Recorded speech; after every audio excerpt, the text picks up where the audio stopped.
American lives mean nothing to the Israel firsters, do they? Don't care that Israel motivated September 11th and killed 3,000 of our guys. You know, I was at the airport yesterday. They had a big American flag with all the red and white stripes made out of the names of the dead of September 11th who were killed by people motivated by Israel's crimes in Palestine and in Lebanon and enforcing Bill Clinton's dual containment policy from Saudi Arabia. They don't care about that. They don't care about the 4,500 Americans who died in Iraq War II or the million something people who died in Iraq War II, the 500,000 in Syria, as long as the Shiite crescent somehow is limited. They'll even celebrate openly. I don't know about him, but I know Ben Shapiro and many other leaders of the Israel lobby in America celebrated the overthrow of Bashar al-Assad in Syria by Abu Muhammad al-Jawlani, the leader of al-Qaeda in Iraq in Syria. Why? Because he's not a Shiite.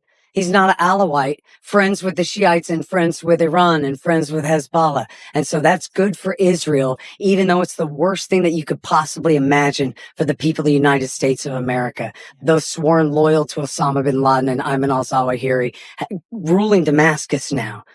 Their own ISIS caliphate in our era. And this is why they always pretend. They go, oh, you know, over there, the Muslims, the terrorists, greatest state sponsors of terrorism. It's al-Qaeda that threatens the United States of America. It wasn't Hezbollah that knocked those towers down. And they have us siding with our enemies against their enemies. And as you just said, well, I guess time will tell, Lex, whether we're going to have to drop the 82nd Airborne in there, whether Americans are going to have to do a regime change in Tehran. I wish you'd listen and not put words in my mouth. I heard what he said. I forced him kind of to say what the worst case possibility of a full-on invasion as a thought experiment, and you can let him finish that as opposed to making accusations. Let's just minimize both ways accusations, please. Let's just talk about the ideas. Let's the most charitable interpretation of those ideas. Well, I'm from the United States of America, unlike him, and I care about the future of this country, unlike him, who's here to serve a foreign power and make their case at our expense. Wow. Scott, and next you're going to say that I'm un-American. Because you're an immigrant too. Well, you're just hosting the show. I don't know. Seems like you're trying to be fair. No, it's not. No, it's not about fair. He has an agenda. Stop. He's from the FDD. Stop. It's not about being fair. The implication here is somebody's un-American because where they're from. I didn't say anyone who's not from here. I'm talking about him. Okay. I think that's a really deeply disrespectful accusation. Well, can I ask you, does it bother you that when Naftali Bennett bombed a UN shelter full of 106 women and children in Qana, Lebanon in 1996, that's what motivated Mohammed Atta and Ramzi Ben-al-Shid to join al-Qaeda and attack our towers? I came to this country 22 years ago. I became a proud U.S. citizen 10 years ago.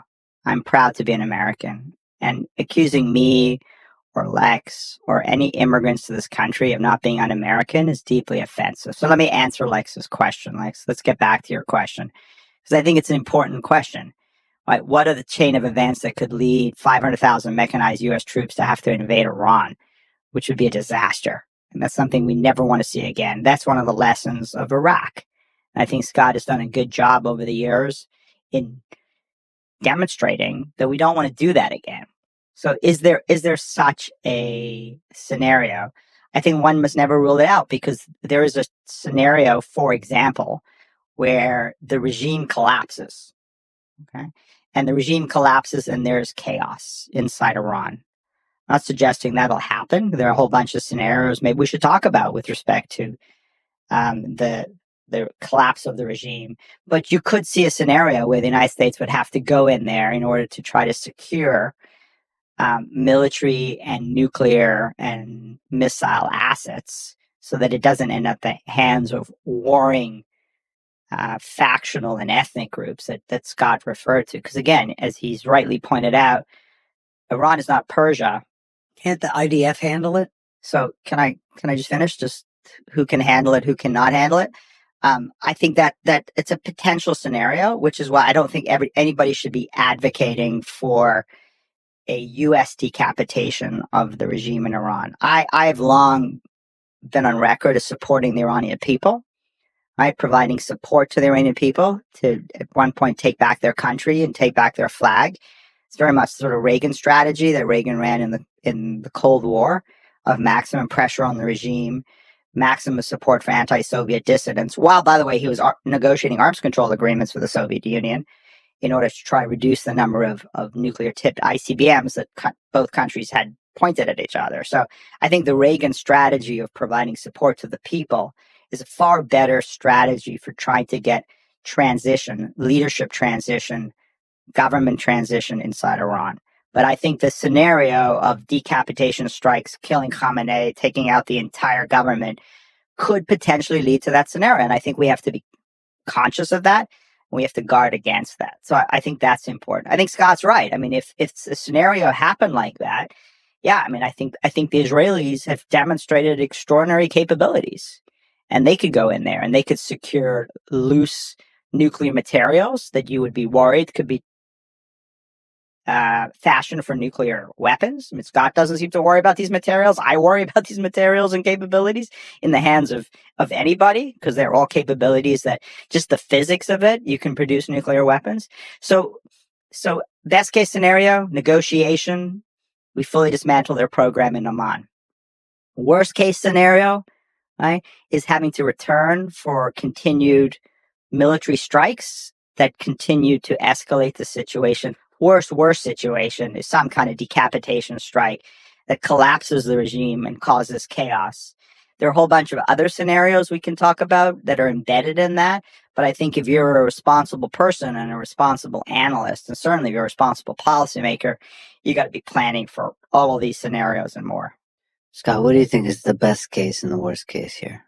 Well, the best case scenario is that we quit right now and that Trump figures out a way to reorder some paragraphs and get back in something like the JCPOA, which was also signed with the rest of the UN Security Council power. Can I ask you, is JCPOA is a pretty good approximation of what would be a good deal? Pretty good. It could have been better, as I said at the beginning. Trump could have gone in there and tried to negotiate a better result with the sunset provisions on some of those things.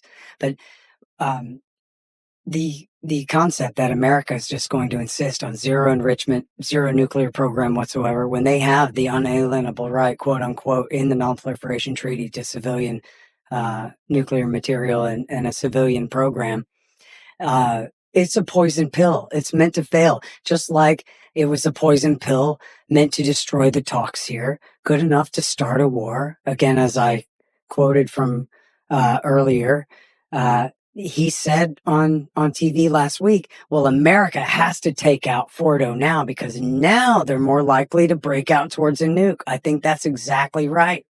So there still is, or there's strong reason to be skeptical, including Israeli and American officials told the New York Times that they thought that the damage was quite incomplete. Yeah, the IAEA just came out recently. Just point of fact, sort of interesting. We'll see on the battle damage assessment, but they actually think the facility was destroyed and that the centrifuges, the sensitive centrifuges, were destroyed. So just interesting for the viewers. Sure. And So it may be premature. All the uranium mines, but and all the aluminum smelters, so that they can't make any more centrifuges. They know how to make centrifuges. So at this point, this is why government doesn't work. They make matters worse and create more work for themselves and make things worse and worse and worse.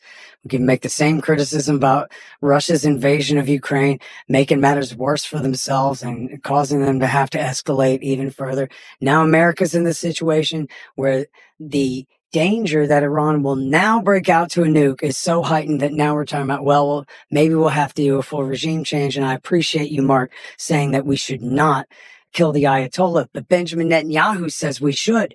He said just the other day that if we get rid of the Ayatollah, that will solve all the problems, which is just crazy to think that Israeli officials have been tweeting out pictures of them palling around with the son of the Shah, talking about reinstalling his royal majesty's monarchy, sock puppet dictatorship. That's taking back Iran for the people of Iran. giving them over to a bunch of foreign-backed exiles?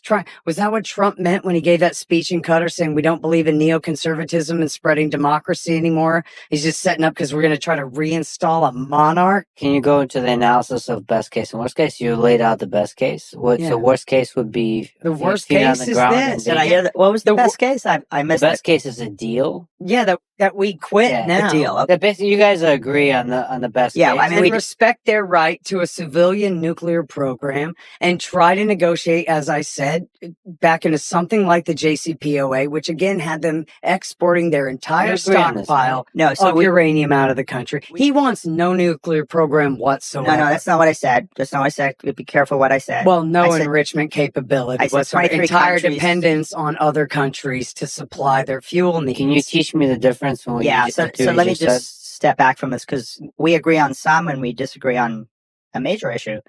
And then we both agree Iran deserves a civilian nuclear Point is, program. the Ayatollah is never going to give in on enrichment. Can I just... We know that Okay. as a premise for our whole discussion here. Okay. Therefore, what he's saying is we're going to have to keep escalating the war until the mission is accomplished. Not sure I said that. Scott, I think it's, again, important, the distinction here, right? We both agree that Iran deserves a civilian nuclear program. 23 countries have civilian nuclear programs, and they don't have enrichment, and they don't have reprocessing. Where we differ is I don't think Iran should have the Iran standard. I think that Iran should agree to the gold standard that 23 U.S. allies have agreed to. So have a civilian nuclear program, but you don't get to keep the key enrichment and reprocessing capabilities that you need to develop nuclear weapons. Do you think that Bill Clinton should have just let the Chinese sell them the light water reactor that they wanted to back in the 90s? Yeah, and America, of course, allowed Russia to sell them a heavy water reactor for the same purpose. But I agree with Scott that I think one of the ways out of this is, yes, whether it's the Chinese or preferably as an American, I prefer the Americans actually sell reactors to the Iranians. It's a great, nuclear industry in this country. Let's do that. But if they can't, the South Koreans can, the Russians can, the Chinese can. I wouldn't want to have significant Russian and Chinese influence in Iran. So better that it be a Western country that does it. Nevertheless, provide those reactors. They're proliferation proof. There's no enrichment and no reprocessing. You buy your fuel rods from abroad. You put them in the reactors. You power the Iranian electrical grid, which is in terrible shape because the Ayatollah has spent $500 billion trying to build nuclear weapons and not trying to provide electricity for his people. Let's help him. Let's help his people get electricity. But the key difference in our argument, and it's a fundamental difference, Scott's right. Like, the key difference is I do not want to give this regime enrichment or reprocessing because they have shown over time, for whatever reason, whether you believe it's they intended to, or we were lying about it, or we broke them, it doesn't matter. What they have shown over the past number of years is they have gone up from 3.67% enriched uranium for civilian purpose, all the way up to 60%, which is 99% of what you need for weapons grade. Since we've seen them do it before, we don't want to see them do it again. So no enrichment, full dismantlement, full deal, and then there's a peaceful resolution to what I worry about is positions that are taken that undermine President Trump's negotiating leverage in Oman. Because can I ask you? You were saying you supported the JC, or you were no, opposed I to. was opposed to JCPOA. Yeah, that's what you were opposed to withdrawing from it. Yeah. Don't you think that Trump could have gone over there and negotiated to make it better? And would you agree that it was a huge mistake to withdraw? That because they were, as we agreed, shipping out all of their enriched uranium to only be brought back in a form that they could not use to make nukes. The scientists had decided that if they kicked all the inspectors out and beat their chest and started making a nuke, it would take them a full year to have enough weapons grade uranium for a single gun type nuke under the JCPOA, right? So let me answer your question. Yeah. Because you're right. I mean, I'm glad you've pointed out because I try to take a nuanced position during the JCPOA debate, and I got hammered by the left and I got hammered by the right. Okay. The left hammered me because I criticized the JCPOA because its fundamental flaw was twofold. One, it gave Iran enrichment capability that would expand over time as the restrictions sunsetted. Right? And number two, the sunsets were going to kick in, and Iran would emerge with this industrial-sized program, which we would not be able to stop. Now, the nuanced position, which I got hammered on by the right, was I said, go negotiate with the Europeans, agree on a common transatlantic position to approach the Iranians and say, look, that deal that we did back in 2015, we think it's flawed. We want to extend that deal. We want to get rid of the sunsets. And we are going to negotiate a deal. Now, does that mean we have to give you more sanctions relief? Yeah, probably. The Iranians are not going to just agree without sanctions relief. What happened is the Trump administration tried to negotiate with the Europeans. The Europeans were opposed because they didn't want to revisit the agreement. We knew the Iranians were completely opposed, and there was no way they were going to do this if the United States and Europe were divided. And so at that, what's just a little bit of history. I just think it's interesting history. It was at that point that President Trump decided to withdraw from the agreement. But what I'm asking you is, if, say, you were the national security advisor under the JCPOA, where they are still shipping all their enriched uranium out of the country and all that, which you would be advising him to not leave, in the negotiations to improve the deal, would you have been willing to accept some level of enrichment then, as long as we have the restriction part where they're shipping it all out of the country? Or to you, enrichment at all is always a red line, essentially equivalent to them being 99% of the way to a nuclear weapon? Look, enrichment capability is a red line. It has to be a red line. And even though it's protected by the NPT, the right to peaceful nuclear technology. They call it a loophole, but they have the right to enrich uranium. And as there's different interpretations of everything, including agreements, there is a raging debate about whether the NPT actually gives you a right to enrich. In fact, the Obama administration, even with the JCPOA, was not willing to recognize Iran's right to enrich, but they were willing to recognize its de facto reality that they were enriching. Can you explain NPT? It's the Non-Proliferation Treaty. Iran is a member of it, and it is supposed to promote peaceful civilian nuclear energy, right? And it's supposed to prevent countries from developing nuclear weapons. I think that's a basic summary of it. And it mandates that non-nuclear weapon states have a safeguards agreement with the IAEA, and full of additional protocols and whatever, where they have the right to sign, by the way.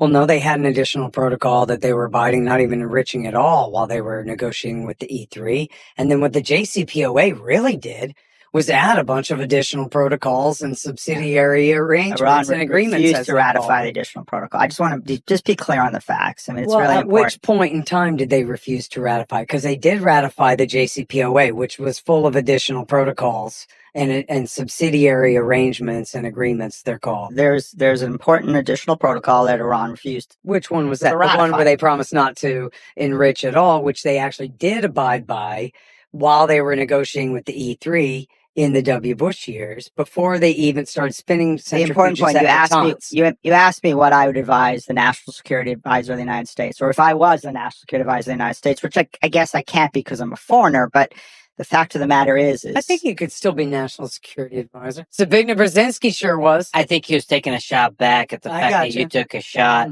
You know what, Lex? I think that you probably would recognize that there are many people who lobby for Israel's interests in the United States who clearly don't care that much about what happens to the United States of America in it as a consequence, because they care about Israel, which is a different country than America, right? It's not part of the I think 50 states.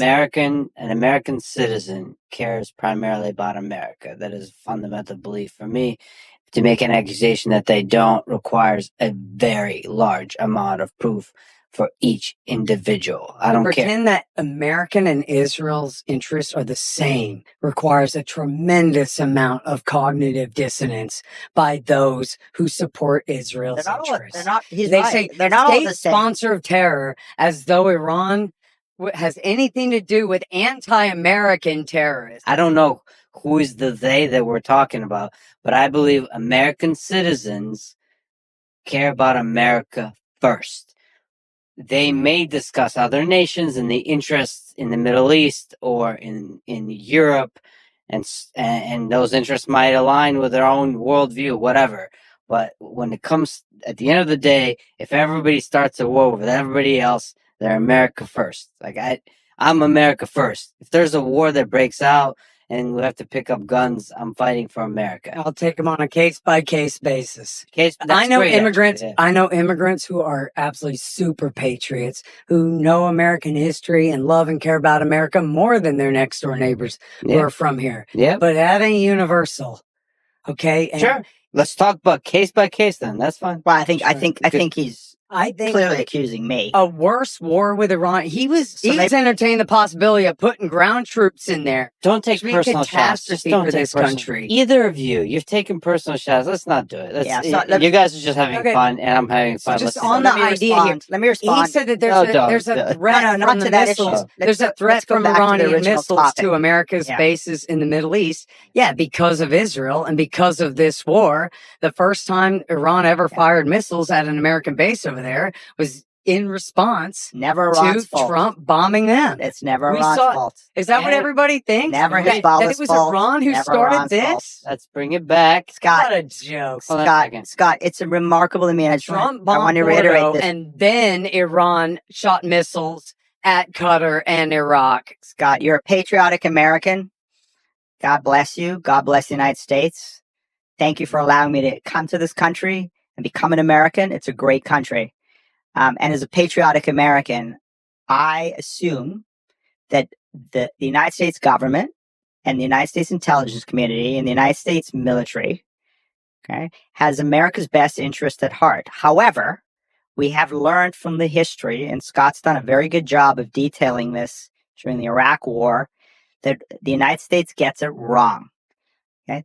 I don't think the United States lied us into war, but the United States got it wrong. So I think Scott's right. We must make sure that we learn the lessons of Iraq, but not overlearn the lessons of Iraq. I would also say this. There are many lobby organizations in the United States. There's the China lobby. There's the oil lobby. There's the pharmaceutical lobby. There's the Qatar lobby. I live in Washington. I see all these lobby organizations. Okay. Fact of the matter is the pro-Israel lobby, which actually lobbies in support of the U.S.-Israel relationship, is comprised of tens of millions of Christians and Jews and Hindus and yes, Muslims who believe strongly in a strong U.S.-Israel relationship. The reason that relationship has been so strong over so many years and that this, quote, lobby has been so successful is they're pushing through an open door with policymakers, not because some nefarious money influence, but because at the end of the day, the interests align. We counter terrorism together. We counter nuclear proliferation together. And we believe that the U.S.-Israel relationship is a strong relationship. Yeah. And these accusations of dual loyalty and these accusations of Israel firsters that Scott's thrown around, I think distract us from the conversation, which I think we should return to. Right? Let's talk about today. We've talked about best case scenarios.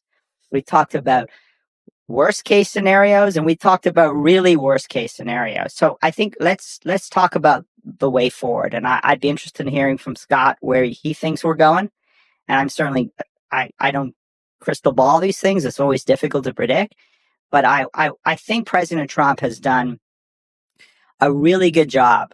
He has led this, right? He has not been, at the beck and call of Bibi Netanyahu or Mohammed bin Salman of Saudi Arabia or anyone else. He has led this effort. He has made these decisions. This is a man who throughout his entire career, and not just his political career, but many, many years before that, believed that an Iranian nuclear weapon was a threat to the United States of America. Not just to our allies, but to the United States of America. And he's been very clear on record. He led this campaign since he started in January. He offered negotiations. He got rebuffed by the Iranians in Oman. He put pressure on the regime economically. He continued to offer negotiations. He offered a very good, something that I thought was flawed. I mean, Lex, I got to tell you, the offer in Oman that he gave to the Iranians, I thought it was flawed because I think it allowed Iran to retain this key enrichment capability. The Iranians turned it down. And I think Khamenei, to his everlasting regret, is going to wonder, why did I turn that down? I could have got the enrichment capability that Scott thinks they deserve, And yet I rejected it. Why did I reject it? Because now look what's happened in the past 12 days. I've lost Fordo mostly. We'll see what happens on the BDA, the battle damage assessment. I've certainly lost Natanz. I've lost my conversion facility at Isfahan, which converts uranium hexafluoride converts yellow cake into uranium hexafluoride to pump into centrifuges. And the most important thing I lost at Isfahan is a conversion facility that takes 90% enriched uranium and turns it into uranium metal. Without uranium metal, they don't have any 90% enriched uranium. He just means hypothetically if they did have some. Yeah, to be clear, the 60%, that's 99% of the way to 90% enriched uranium. By the way, you can make a crude nuclear device with 60% enriched uranium. I just want to put that on the record. But he lost that key conversion facility that turns 90% enriched uranium, or even 60% enriched uranium, into uranium metal. You need uranium metal to fashion a crude nuclear device or a warhead. That's been destroyed.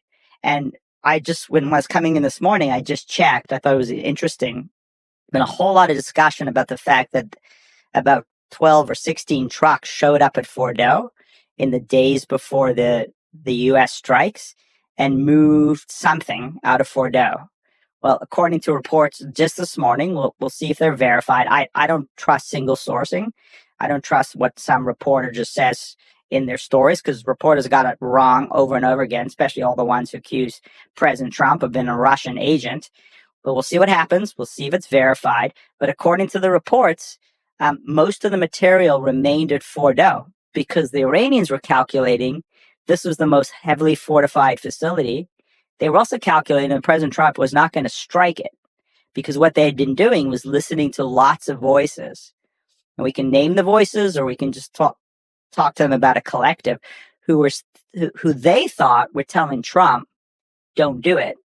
And we're telling Trump, don't do it. And Trump decided on his own to do it. So they kept the enriched material at Fordo. And if that's the case, it may be that much of it was destroyed. Again, caveat, it's just one or two stories right now, one in NBC News. And let's see what happens over the coming days. But if that's the case, that material may have been destroyed. One other element that we haven't even talked about at all today, which I think your listeners should be aware of, we talked a lot about nuclear weapons development, warhead development. What the Israelis did was they took out the top 15 nuclear weapons scientists who have been part of, remember I talked about that original Ahmad program and the development of those 5 atomic weapons? Well, some of them who are old enough come from the Ahmad program, which is the early 2000s. Some of them are new, but they've been, or not new, but younger, and they've been trained by the veterans. The 15 top guys taken out. That is akin to, it's January or February 45, and the entire central team of Oppenheimer gets eliminated 3 to 4 months before the Trinity test, where we explode our first nuclear weapon. So I would say significant damage to Iran's nuclear weapons program suggests that we potentially have rolled them back for years. I don't know how many years, and all those technical assessments are still to come, but significant damage. So the question, as I said, is have they retained enough capabilities that they've squirreled away, stored in covert sites, put under deeply buried tunnels to break out to nuclear weapons? That's Scott's concern. It's my concern. Lex, I'm sure it's your concern that they could do that. Or have they set back the program so significantly that Khamenei then has to decide, will I be inviting another Israeli and or U.S. attack if I try to break out? And if I do I risk my regime? Who thinks that if they break out and try to start making nukes now, that any hawk supporting this war will take responsibility for driving them to it? So the suggestion you're making is we're actually driving, of course, as opposed to doing the opposite, we're actually driving them to develop nuclear weapons. That's right. Can you make the case for that? Yeah. Previously, he said, let's take the Ayatollah at his word that he only wants a civilian electricity program. Well, let's not take him at his word. Again, I never said in this conversation, trust the Ayatollah. He did. No, he's kind of Yeah, being but you said snarky. that the Ayatollah doesn't And want a said- nuclear weapons program, Scott. You were very clear about that. What I The said, what I was Ayatollah very never clear wanted a about, nuclear weapons what program. I was- Are you going back on that now? Jesus Christ. What I was very clear about from my very first statement when we sat down was that the Ayatollah was building himself a latent nuclear deterrent, putting Iran as what they call a threshold nuclear weapon state, just like Brazil and Germany and Japan, so that everyone knows they have mastered the fuel cycle. They could enrich uranium up to 90%. Don't make me do it. That was his position. None of those countries you have ever a hear nuclear me- weapons program. Did you ever None of them. hear me say anything about believing the Ayatollah, saying he only wanted an electricity program? This is why enrichment is a red line. It's because if all the enrichment is done overseas somewhere, then it's not a latent nuclear deterrent at all. So it's a red line Which for is you, the as point. well as for me. We agree, Scott. I'm saying it's a red line for the Ayatollah that he's clearly not going to give in on.